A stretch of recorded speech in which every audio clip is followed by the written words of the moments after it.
Welcome. This is Glenn, and you're listening to Earth Conversations.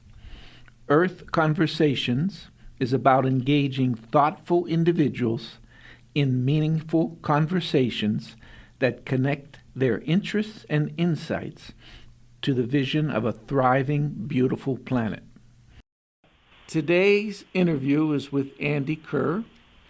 Andy Kerr is a conservation advocate, consultant, lobbyist, lecturer, writer, whose environmental work goes back more than 50 years. He has been described as the Ralph Nader of the wilderness preservation movement, as the timber industry's most hated man, and as a burr in the side of the cattle industry. I describe him as a wilderness expander because he has helped to create and enlarge more than 46 wilderness areas, in addition to protecting numerous wild and scenic rivers, national monuments, and other natural sites. Welcome, Andy. Thanks for having me. Would you take the next 10 minutes or as much time as you need to share your thoughts on the biodiversity crisis as you see it, on the most important remedies for solving it, and more broadly, how conservation must engage politically in the current historical circumstances? Okay, well, small question. Yeah.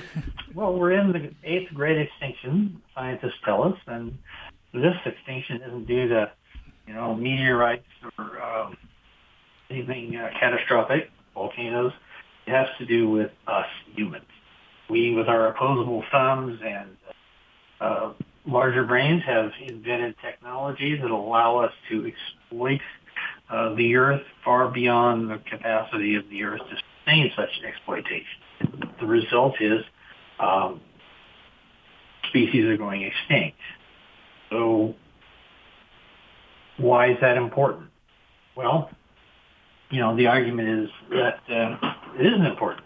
I happen to think it is. I think most people in their hearts, their guts, feel the importance.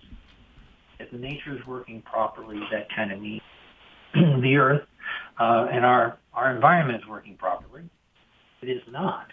We are subjecting it to and cause climate change. We are logging forests. We are cow bombing the Earth with livestock. That livestock have caused more trouble than logging and mining combined. If you look at species loss, scientists tell us that to have functioning ecosystems across the landscape and over time, that we need to save half the Earth ought to be natural. We're not there. We could be at 30 by 30, which is a concept of 30% of the nation's lands and waters, of the Earth's lands and waters, are protected for biodiversity by the year 2030. Well, that's not going to happen, but the potential is there in that there are still enough natural areas that if we choose to save them, we can. Do we have the political will, the necessity? And that is the challenge.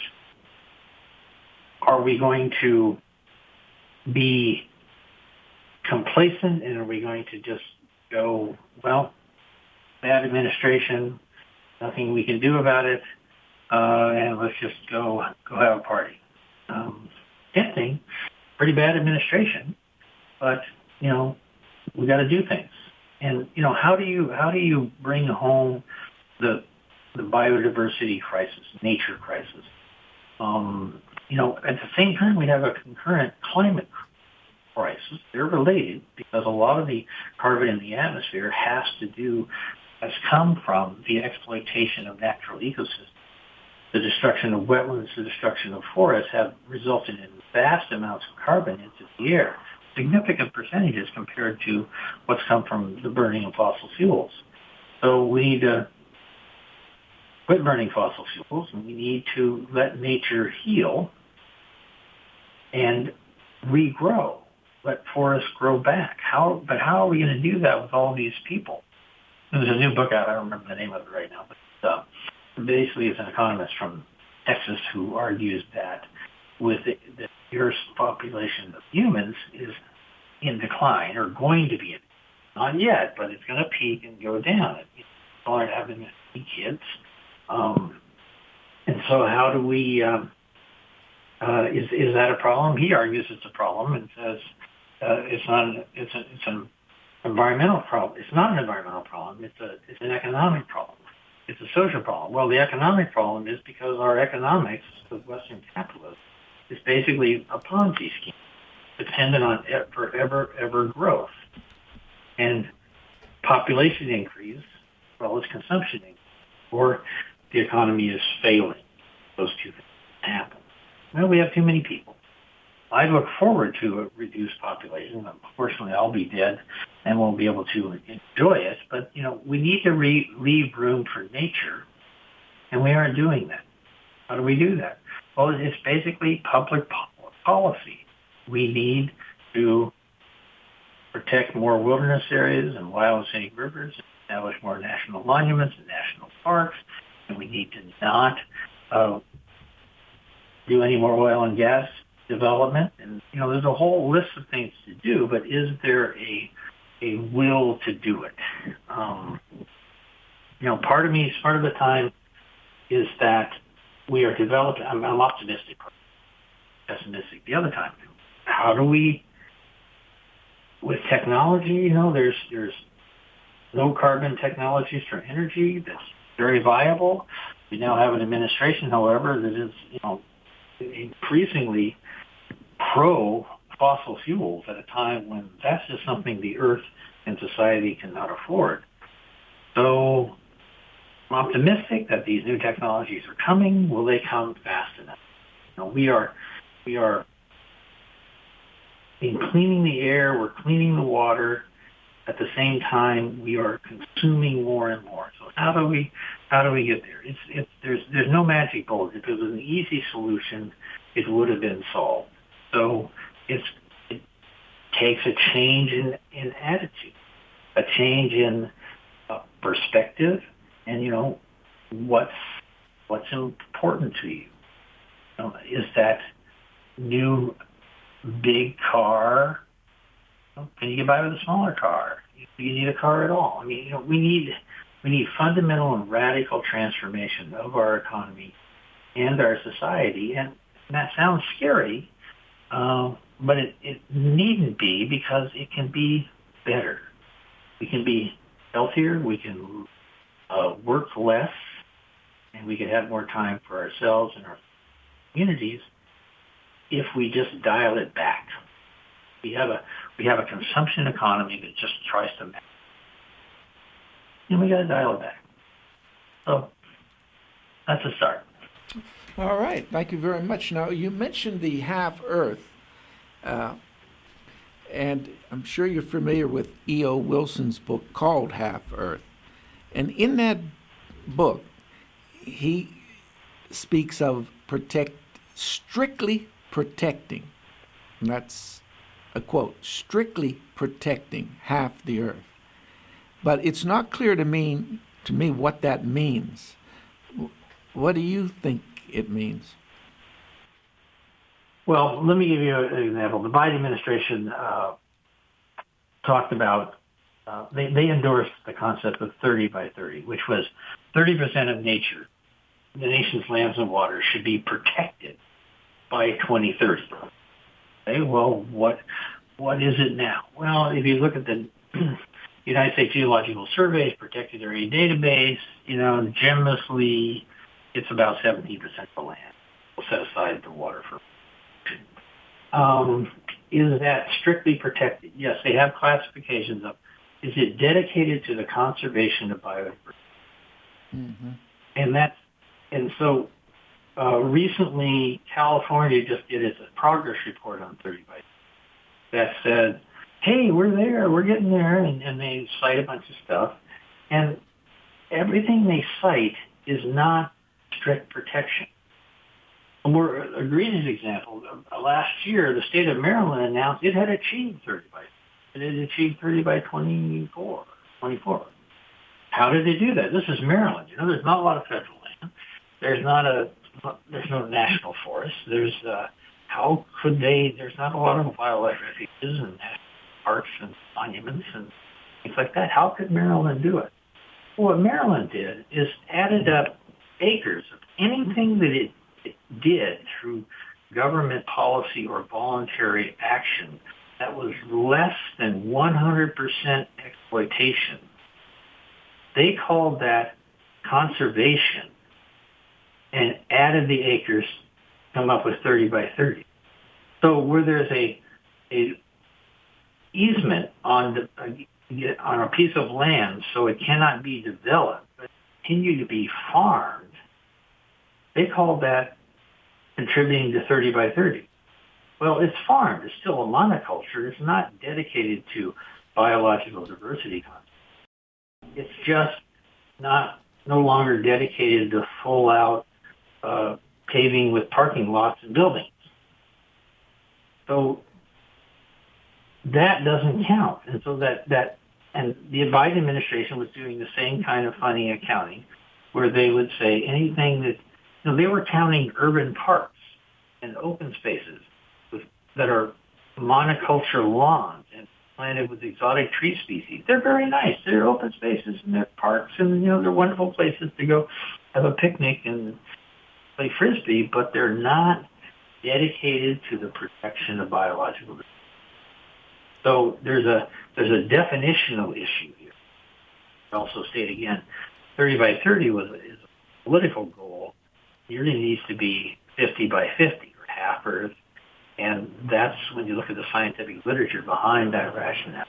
And in Ed Wilson's book is it's got to be half. That sounds half of what? Well, half of everything. I mean, not just the least productive landscape half, but half of the most productive. Well, so half of forests, half of wetlands, half of what are now farmlands, etc. Need to reduce our footprint. Yeah, that's a very illuminating answer. Thank you. I read what was available on the 30 by 30 initiative. I think it came out of the COP 15, and I said to myself that even it came in here in America came out as America the Beautiful initiative. And I read the literature that was available on it, and I came to the conclusion that even if America was to reach that goal, the way that they define protected land would not really secure biodiversity. So my question to you would be, what do you think about the proposing or reframing the idea in terms of protection as wilderness, according to the spirit of the 1964 Wilderness Act? Well, I think wilderness is part of it, but we also need more public land in general. So we need to acquire undeveloped private timberlands and reconvert them to be public forest land. And wilderness has a strict definition of no roads. And by the way, wilderness isn't actually that strict because it allows livestock. But in the end, it's a fairly good standard. There's a few loopholes to fix. But I don't know if wilderness designation is appropriate or necessary per se. I mean, a wildlife refuge can be dedicated to the protection of biological diversity without being wilderness per se. So wilderness is a big part of it. It's kind of a concept where, concept of wilderness is where nature is self-willed. Nature has her way. Mm-hmm. Humans do not interfere, and that's generally a good idea. So, but to get to 30 by 30, it's possible to elevate the conservation status on federal lands, which would include expanding the wilderness system, but would also include expanding the national park system and the wildlife refuge system and other conservation systems, federal land. Mm-hmm. And and the reason I'm a fan of federal lands basically is that it's lands that belong to all of us. So the conservation obligation should be primarily on federal land. Mm-hmm. Okay. Well, I read your article, Livestock Grazing in National Parks and the Wilderness Preservation System, which is more than 20 years old now. I believe it came out in 2000. And in that essay, you argue that permit retirement for grazing is the best way to end grazing on public lands. So here we are 24 years after this article. Do you still think that? Because oftentimes you also talk about ending subsidies. So maybe you could say something about these methods. Well, I think I haven't done a detailed study, but most of the retirements or most of the end of grazing on public lands where it has occurred has recently been associated with retirements. To expect a bureaucrat living in a small town in the West to dial back the livestock, kids are going to kids. He's got to buy gas and groceries. It's tough. So, the thing is that we in America hold a myth that ranching is good, it's environmentally benign, it's maybe even beneficial, and so you can't see it. Most of the West has been cow bombed. Only you wouldn't know it. I've seen calendars that are pretty pictures, but that picture is basically it's a cow bomb landscape. It still looks pretty to the untrained mind of what. I mean, Alva Leopold says, the toughest thing is to live in a world of wounds. If you know about it, it's harder. And ignorance can be bliss. Last time I checked. Right. And so, permit retirement is a golden saddle that basically is costing the taxpayers a lot of money. And we've been using private money. But basically, you offer a rancher a cash payment to waive their grazing permit back to them. You don't want the federal government to offer that grazing to Seattle, so you want some restrictions on that. And so there's been private money that's been available in certain areas where Congress has authorized to simply retire the grazing. Any forage that goes into a cow is not available for native wildlife. So if you would like more elk, more deer, more bighorn sheep, more butterflies, more sage grouse, more what have you, we need less livestock on public land. The amount of grazing on public beef production is not dependent on public, even though a large amount of the public lands in the are dedicated to livestock. Mm-hmm. So you also stress in this essay that grazing is a privilege, not a right, which means, if I understand you correctly, that the government can end it any time if the activity harms the land. So what is that power rooted in, this power of the government? Article 4 of the Property Clause, Congress has power over public. And the Supreme Court, maybe not this one, but the ones all before, have consistently upheld the power. And so it's not a question of where the power, the technical power is. The federal government clearly could say tomorrow, livestock grazing, and we're not going to subsidize. We're not going to give you a subsidized grazing fee, and we're just going to cut you off. That's not politically feasible because a lot of Americans buy into the Marlboro cowboy myth that these ranchers are sole for beef, etc. Well, most ranchers don't depend on private, don't depend on public lands. Relatively few do, but so one of the reasons that, some of my friends go, well, we shouldn't pay them for something they don't own. Well, they don't own it, but they have an interest in the grazing permit on public land. If they sell their ranch property, grazing permit attached, that ranch is worth more because it has a federal grazing permit attached to it. So they don't have a property right, but they have a property interest. Market recognizes. Well, so too should conservation, and just give them money. I mean, I have found over that the good that I could do with other people's money is almost unlimited. Mm-hmm. So here's a case of using private conservation dollars or sometimes federal dollars to end this practice as immeasurable ecological and hydrological watershed benefits, but it also it improves the government's fiscal situation because it is subsidizing this livestock raising in the order of millions of dollars. If these ranchers had to pay market value for their grazing, they'd be paying 10 to 20 times. Mm-hmm. But I don't want them to pay fair market value. They're still causing ecological damage. Fair market value does not factor in ecological damage, hydrological damage. So it's best to end it. The political question is how best to end it.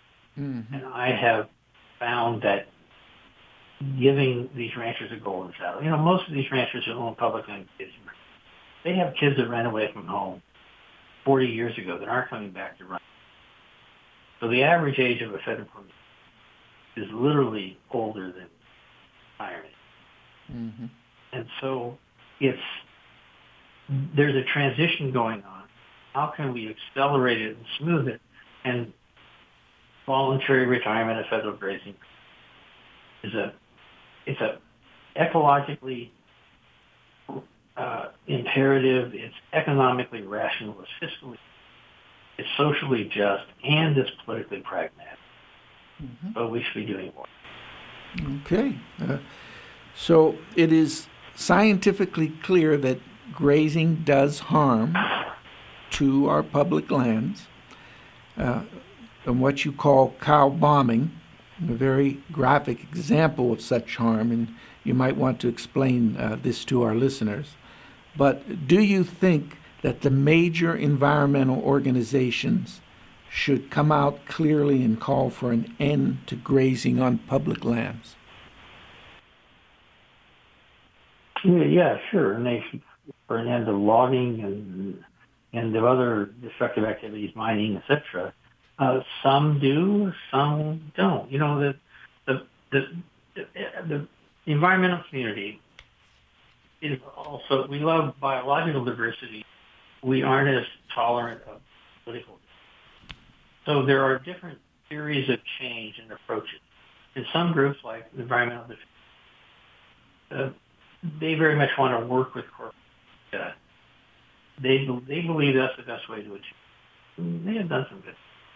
Other conservation organizations are relatively more absolute, saying just stop doing these things, and that is, it's a question of how you get there. And so, it's in politics, shortest distance between 2 points is never a straight line.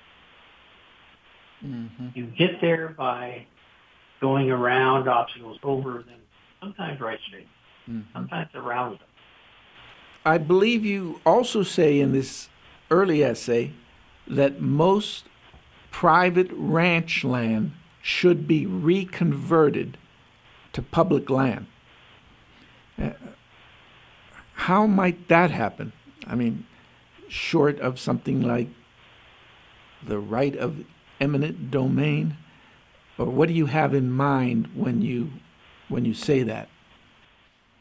Well, let me argue the case for eminent domain, the policy case, the moral case, Mm-hmm. and then let me argue the Okay. political case against it.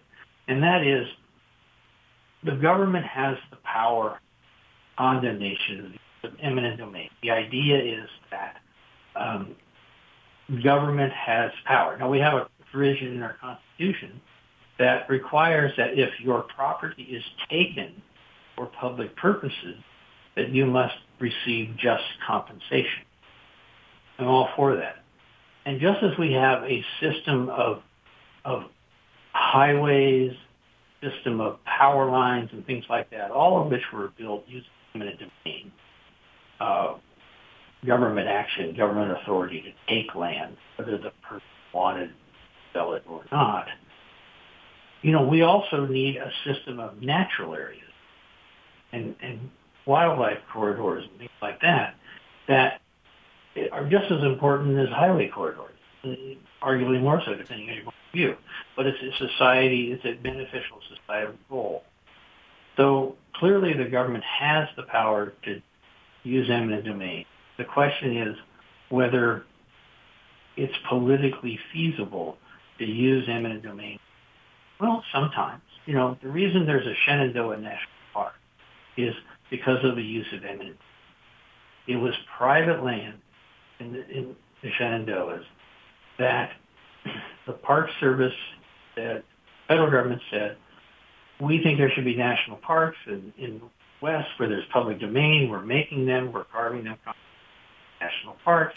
But in the East, there isn't any public domain because that land was given away or sold by the federal government far earlier. And so the Commonwealth of Virginia felt that it was important enough that they used their power of eminent domain to buy people out and run them off the land. Now, these were several thousand people were forced off their land. Just like thousands of people were forced off their land when a big dam is built or a highway is, the interstate highway system too. So with that, now we look back at Shenandoah Park and, most people say that was a pretty good idea. But it was controversial at the time. Could you today do that? I'm not as convinced because I don't think the public support is there to use eminent domain in that way to protect nature. I think it should be, but it is. So that's why voluntary grazing or using the land and water conservation to acquire land from willing sellers is a politically expedient, pragmatic way to make progress. You point out that Aldo Leopold saw ranchers as allies in his early life. And this is one of the reasons why grazing was factored into the accepted version of the 1964 Wilderness Act. Now, it seems to me that Ed Abbey, at least in some of his essays, felt a kind of kinship, if I can use that word, with ranchers. Would you agree with that, that Abbey did have those feelings? And do you think that there is today any basis in reality for such kinship and perhaps even respect between ranchers and visionary or radical environmentalists? Well, I would look at it this way. Every type of person generally deserves respect. However, I think where environmentalists go wrong sometimes is that they see livestock grazing as, if not benign, a chronic environmental harm that is not as a big a problem to them as the acute environmental harm of the clear cut is coming, the strip mining is coming. And so there have been attempts to ally politically with ranchers. Because the idea that ranchers, when the coal mine is going on their grazing permit, they will rise up against the fight or for water development or whatever. And what I found is usually they take the money. So big cyanide heap mining companies in Nevada, they basically buy out the ranch. They buy the ranch, buy the grazing, and that political problem goes away. You can't rely on the ranchers to stay and fight.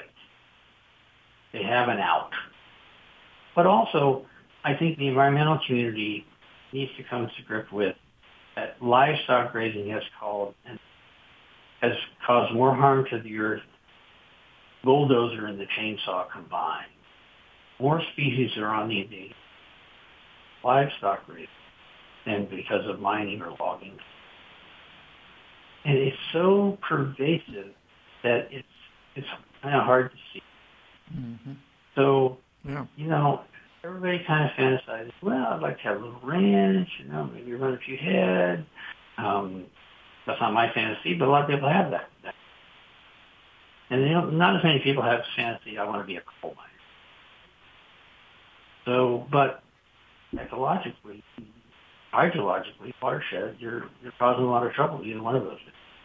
If you read early Leopold, he was more accepting and accommodating of livestock grazing, stronger against that. Same with Ed Abbey. And I think as people mature, they go. I mean, somebody showed me a quote from John Muir of his early writing that, if I was a timber industry, I'd be using that quote. Now, it was obviously negated by Muir's later writing, where he very hostile to the fossil fuels and logging. So, I don't think there's a political coalition that's useful where environmentalists apply to protect open space. Mm-hmm. Well, open space is not wildlife habitat. Open space can be a monoculture farm, row crops. It can be a cow-bombed pastures. It can be a city park with manicured lawns. And so that's not really good habitat. It's not even good habitat.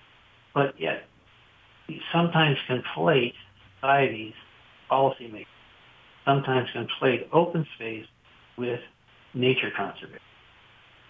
Mm-hmm. There can be overlap, but it depends what you're doing with the open.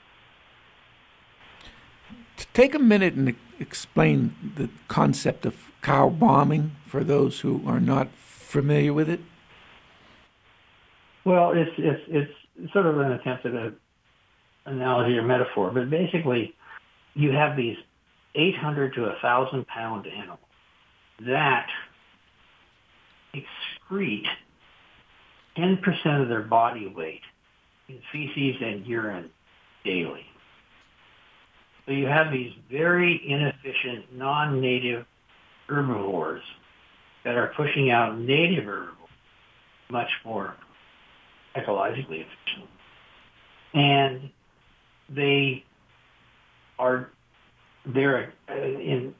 scientists talk about a keystone species, beaver. It's a species that modifies its habitat, often to the coincidental benefit of other species. Livestock are a non-native species. That is a keystone species. In other words, when the cows come through, there go the riparian areas, the streamside areas. The willows are eaten up and don't grow back, and the cottonwood trees, and the soil is lost, and the streams are down cut, and streams are polluted. And so, releasing a herd of livestock on an area is a massive ecologically changing event. And it happens every year. So it's chronic environmental damage. So chronic that we collectively don't even see. Mm-hmm. But we see a clear cut because there was a forest there and then there's. But what was there before the livestock got taller? There were big trees along riparian areas and wet. There was more wetlands. There was more forage for bighorn sheep and pronghorn and deer. So there were more big game. And because there was more big game, there were more wolves and other major top predators. So it was a totally what we're looking at where the cows are is different. And that's, I think, one of the reasons that livestock industry doesn't like buyout, even interest as individuals, it's not in their industry, is when you have an area that's no longer grazed, the difference on one side of the fence and other is obvious to anybody. And they don't want those references out there. Yeah, exactly.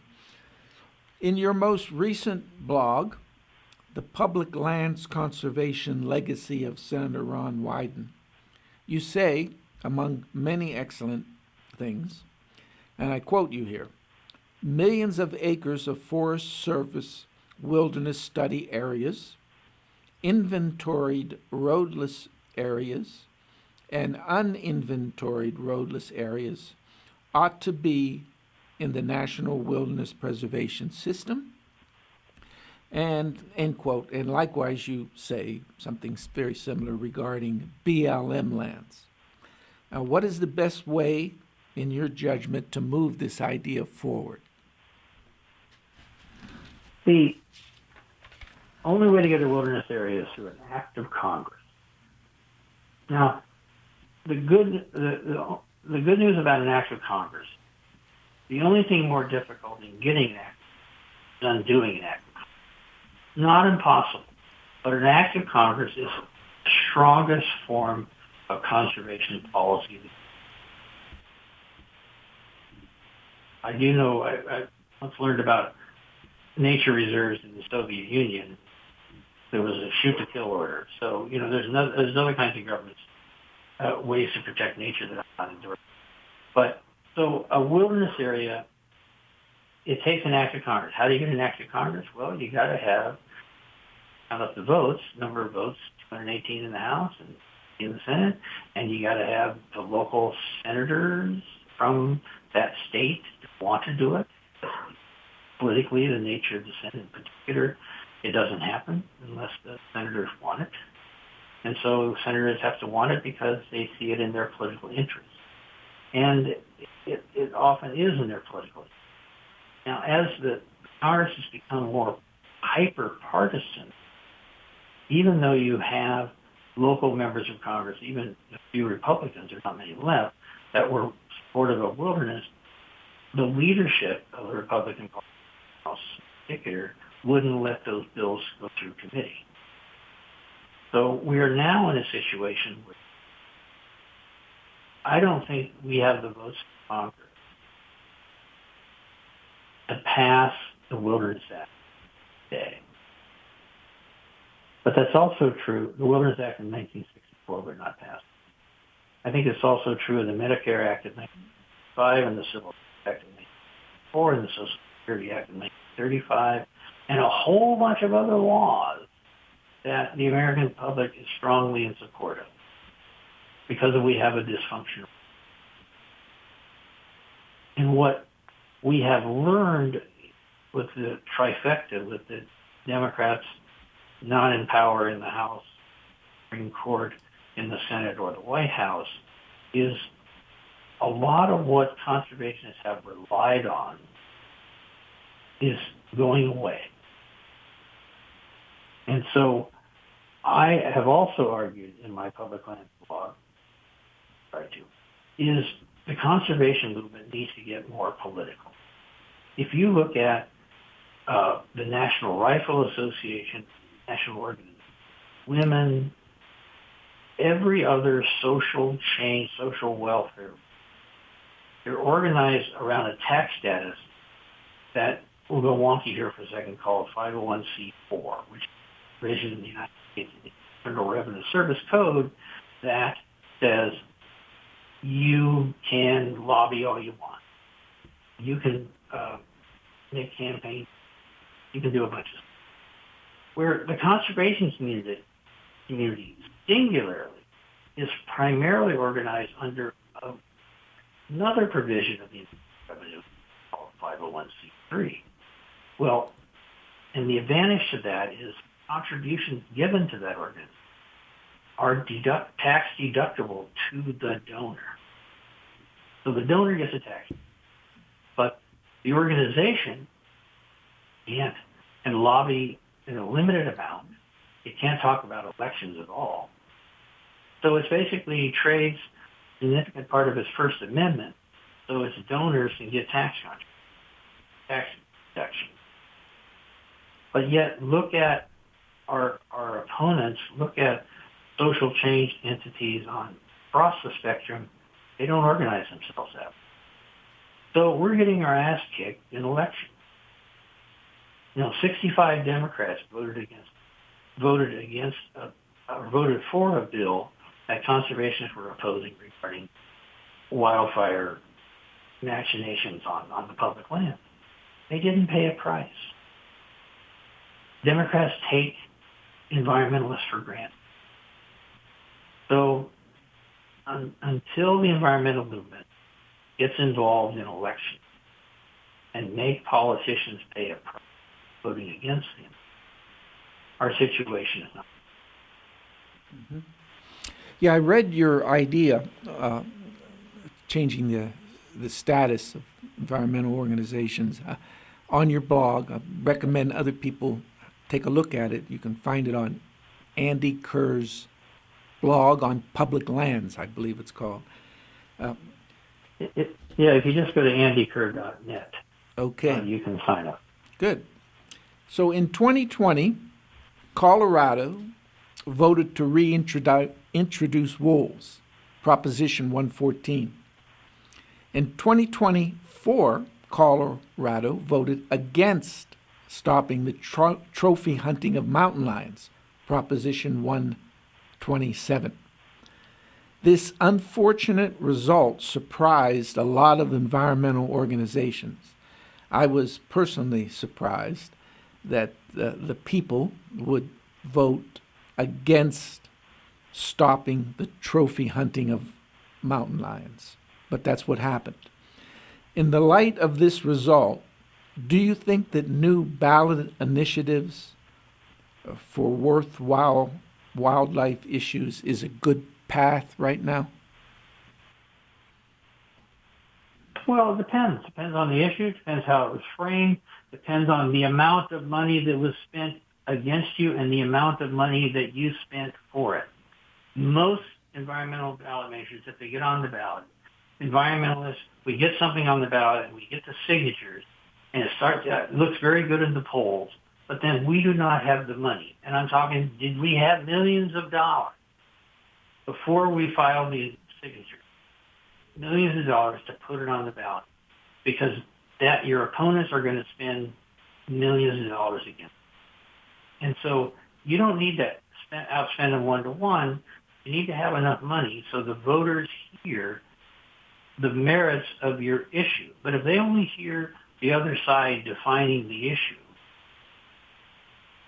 they're going to win. So I don't know the specifics of these ballot measures by one worked or not, but there's a lot of money. And, environmentalists, our strength and our curse is we tend to be principled and idealistic. And we think, well, because it's a good idea, it will pass or it should pass. Well, not necessarily. So, sometimes as conservationists, we need to rise above principle and we need to get down and dirty and fight in politics. Mm-hmm. Well, it's kind of icky. I know. But that's how conservation happens. Mm-hmm. So on a related issue, here in Colorado, it's called Colorado Parks and Wildlife. They're the agency pretty much in charge of managing wildlife for the state. And what about petitions to the CPW Commission? Do you think, more generally speaking, that such petitions to governmental or agencies are a worthwhile and significant path? Well, it's absolute. The other question I have is, how are those commissioners appointed?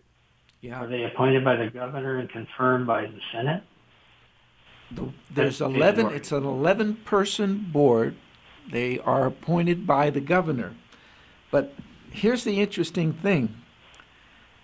3 of the members have to or do represent agricultural interests. And 3 of the members represent sport hunters or outfitters. So that's a total of 6 right there out of 11, very generally speaking, which gives, say in the case of the wolf, it gives the anti-wolf people a majority. So I worry about playing along in a game in which the dice are loaded. They are loaded. And so how do you fix that? Well, they're loaded because the legislature passed a law that says they're loaded. Got to change the law. And in terms of the individual commissioner, your commission is only as good as your governor. So if the governor is not being pressured and wants to do things to pressure his commission, then it's not going to happen. So, governmental change doesn't happen because it's a good idea, a rational idea, and it makes sense. It happens because people agitate for political action. And so just filing a petition, especially in a stacked board like that, needs to do something better with your time. Then, what is a better use of your time? Get involved in elections. Get rid of bad senators and House members and put in better ones. That would change the law to do this, to change it. Get a better governor or make the governor you have do better. Political pressure. But that political pressure is not writing a petition, waiting to comment on environmental impact statements like that. It's engaging in elections, giving money and giving time and organizing politically and knocking on doors saying, vote for this person, don't vote for this person. Mm-hmm. We conservationists on the whole do not do that. Look at teachers. What do they do? Look at union members. What do they do? They do that kind of stuff. They have more political. Mm-hmm. Now, it seems to me that many environmentalists are cutting off the heads of a hydra, which keeps growing new heads. I doubt if there is a piece of land left anywhere in America that is not already surveyed and targeted by some money-making individual or institution. In the face of this reality, do you think that, and this is a term floating around a lot in the environmental organizations, do you think that small victories are important, which seems to be the strategy that many mainstream environmental groups are slipping into? Or am I mistaken about this? I would frame it slightly differently. I mean, all victories are good. The question is, could you have gotten more? Is it you take what you get and you come back? I mean, it's far different thing to take what you can get and immediately come back for more versus taking what you can get and then going home. Sometimes, not just environmentalists, but others will do that. Well, okay, that's all we could do. And so the other argument for a theory of social change is you have to ask for everything, even though you'll get less in the process. Mm-hmm. Or if you don't ask for everything, it's not worth asking for. So it's like, but you got to cross a creek. And it's too big a creek to jump. But if you do stepping stones on some rocks, you can get across the creek. Mm-hmm. But it's that stepping stone. It takes a little longer. You might get wet. But you otherwise won't get across the creek. Zero chance. Mm-hmm. So I think that the thing is what are you asking for and how you are asking for it. And there's no one way. There's no one way of success. Mm-hmm. So How It important is. do you think it is to work with agency people, like Forest Service people, BLM people? What is interesting well, first of all, I rarely talk to agency people except through my lawyers. Um, and I think that look at the Forest Service right now. Under the Biden administration came in and said, mature and old-growth forest, I got an executive order. That's important. We want to protect it. Forest Service, you need to go protect it. They slow-walked it. The bureaucracy slow-walked it. And they said, we can't change that fast, and it's complicated, and we got to do some studies. And Donald Trump comes along. That Forest Service there's no resistance going to what Trump is doing. First of all, he just fired a lot of them, which isn't the worst thing. And so, is it because they were being fired? No, a lot of them they wanted to do it. They didn't want to do what Biden wanted, more conservation. They do want to do what Trump wants. So I don't think it's a particular line of approach on a macro level, because these are bureaucrats and they can be fired, and they got to get their pension and all this stuff. And they're you don't get rewarded in the activists of going against. You do not get rewarded at doing it. So, But to go back to E.O. Wilson for a minute, in his book Half Earth, he makes this statement: wilderness is the only proven way to sustain biodiversity. What do you say to that?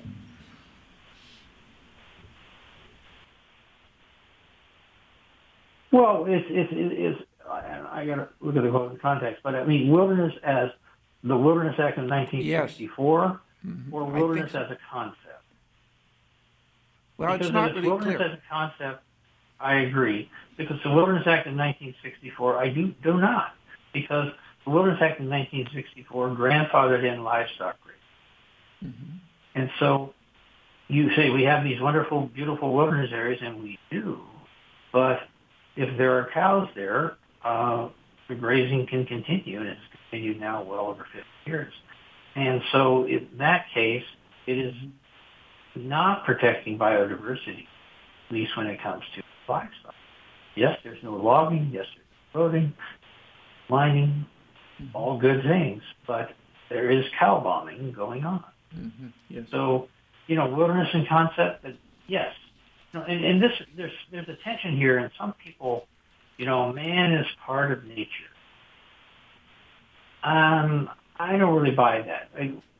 We are dependent upon nature, but we're not helpful other than to get out of the way. So, we need to do better logging, and humans are stewards and to Native Americans, and we say, we need to man better, but it must be managed. No, from a biodiversity standpoint, I agree with Ed Wilson on that, is that nature knows best and you lead nature. And that's kind of the essence of the wilderness concept. So following up on this and referring more to the concept of wilderness, and leaving aside the flaws with the actual act itself, the 1964 Wilderness Act, let me get your opinion on this. I think the best available science of conservation biology reveals that we must protect half the earth as wilderness to solve the sixth extinction. And I believe that it is time for environmentalists to speak truth to power about this scientific truth and stop worrying about sounding unrealistic or idealistic. So how do you feel about it? Well, Martin Luther King started out saying desegregation.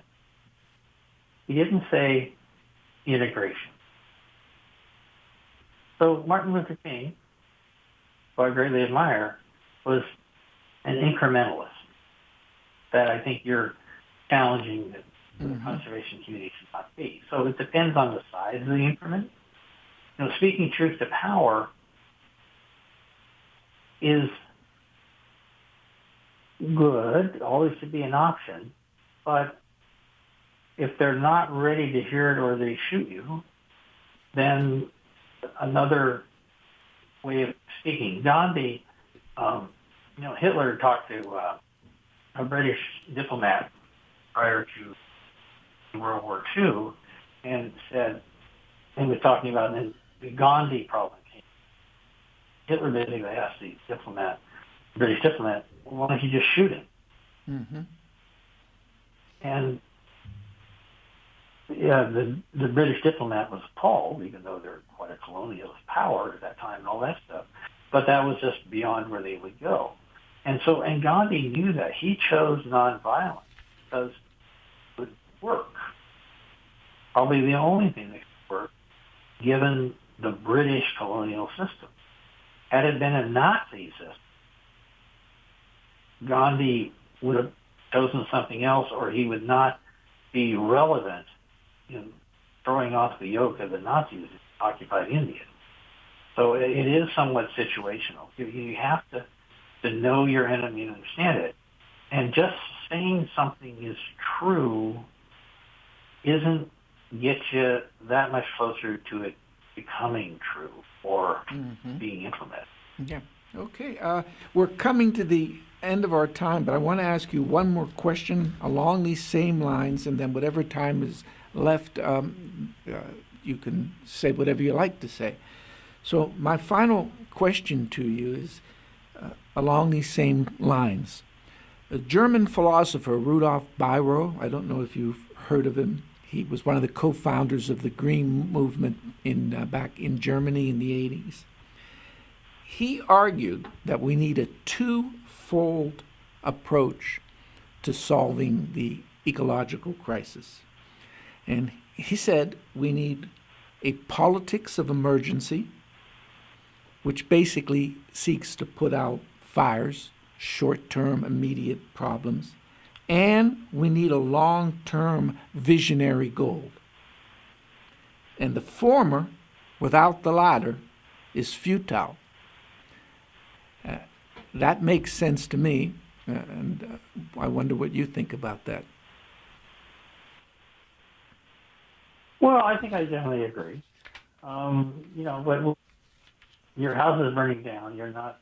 It's hard to think about putting on an addition. So that's that tension. Is tension between what needs to be done and what can be done or what must be done right in the moment. And, if you're always stuck in the moment of the must, and you never get out of it. So, there's a lot to be said for that. So,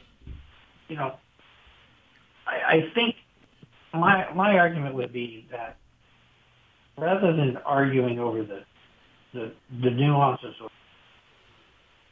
the philosophy of change, is that we need a lot more change being advocated, even though it's being advocated for impure means or purposes. So I think it's dangerous to just say there's only one way. Mm-hmm. And we need to explore. We like biological diversity. We need political diversity. We just don't have enough political action. Mm-hmm. Thank you, Andy. Thank you. Mm-hmm. You've been listening to Earth Conversations on KWSI 100.3 radio in Grand Junction, Colorado. Earth Conversations may be streamed anytime at kwsiradio.org.